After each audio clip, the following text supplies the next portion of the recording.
this movie, Demons 3? Not exactly. We are talking Black Demons from 1991, directed and co-written by Umberto Lenzi.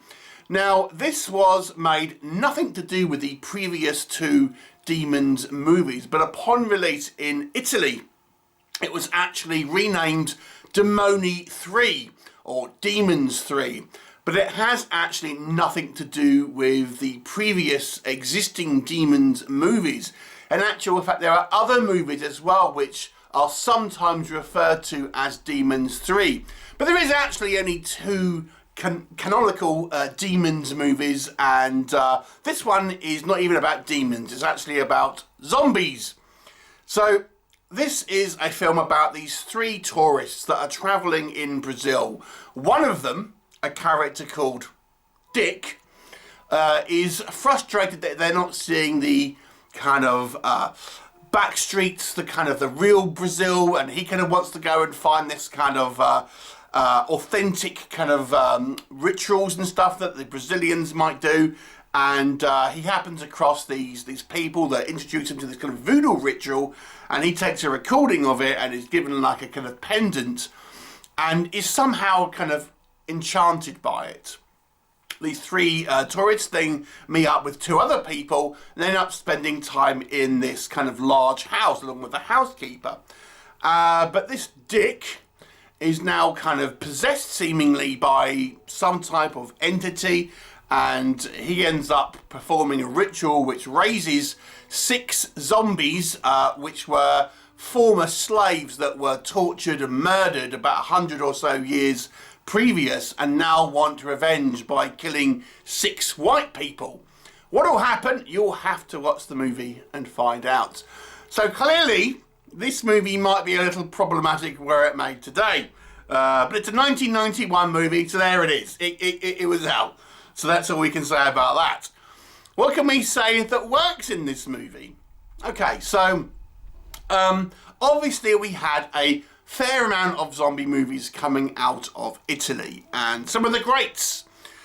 This one is, I guess it's trying to have a little bit of a different style to the Romero style zombies. These are voodoo zombies, and they're maybe a little bit more sort of intelligent than your kind of brain-eating flesh walkers and things.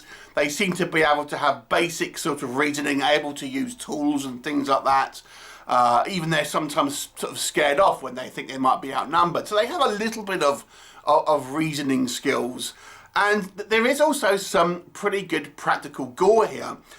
Because in their life, these slaves, which are now zombies, were all blinded. They tend to go for the eyes of their victims. So a lot of the time they are like hacking out people's eyes, and it's all achieved in obviously practical VFX, and it's pretty gory in that respect.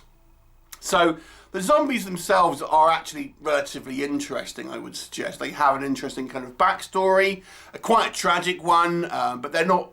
They're not kind of protagonists, because the people that we are following are completely kind of innocent of any crimes that might have befalled these zombies. So, there's some moral complexity, I suppose, to this kind of story. So there is that. And as I say, the gore effects, although it's not like gore all the time, when we do have these gore shots, I think it's it's done to a kind of a fairly kind of good standard. So yeah, it's kind of a little bit of a fun movie in that respect. I think some of the makeup effects as well on the zombies. I mean, I do have a little bit of a problem with it. We'll kind of talk into it, but it's more subtle than maybe you would think, which I think maybe tries to give the zombies a little bit of kind of humanity. And obviously all this kind of black magic and voodoo sort of style rituals adds an interesting kind of element. And the fact that one of our group of protagonists is kind of possessed really and becomes an antagonist himself, again makes for an interesting kind of dynamic.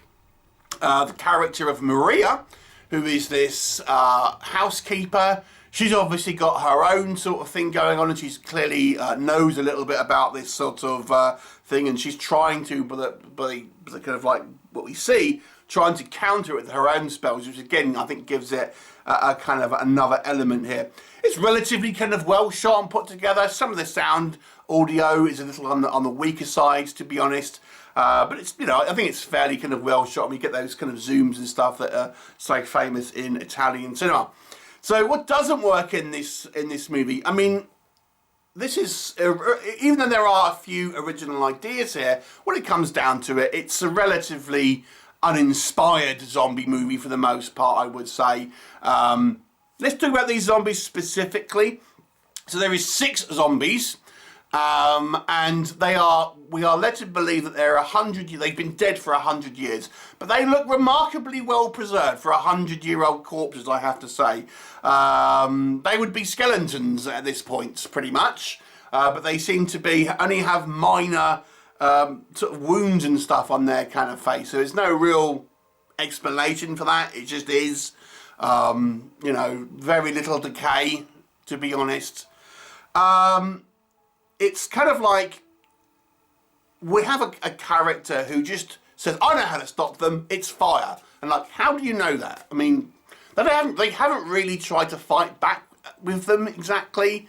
So there's a little bit of jumping kind of logic and stuff in regards to how to kind of fight back. I mean, this is really when they first discover that there's zombies.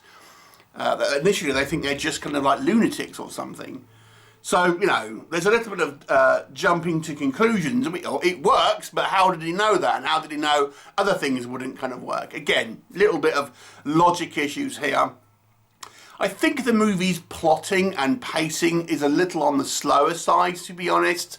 And it's a little dull, if I'm being completely honest, especially when you compare it, I think, to its contemporaries.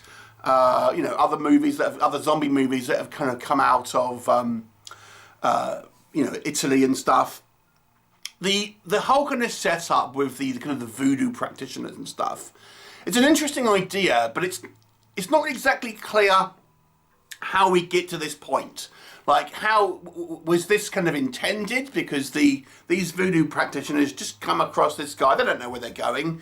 Are they intending for this to happen? What's actually possessing this guy? Again, it's all vague. We don't really kind of know. It's just an excuse to get the kind of the plot going, really, I think, without any real sort of depth in it or anything like that.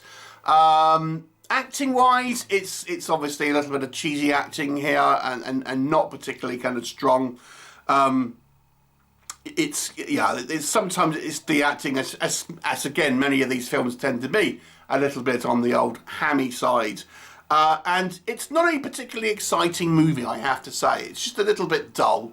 So as I've mentioned, I think some of the gore shots do look impressive, but it's surprisingly, there's little attacks in this movie, if we're being honest. I mean, there's a couple of reasonable shots that we do see, but we have 6 protagonists, 6 zombies, and there's not loads of kind of confrontation, if we're being honest. So it doesn't have these kind of visceral moments that maybe some do.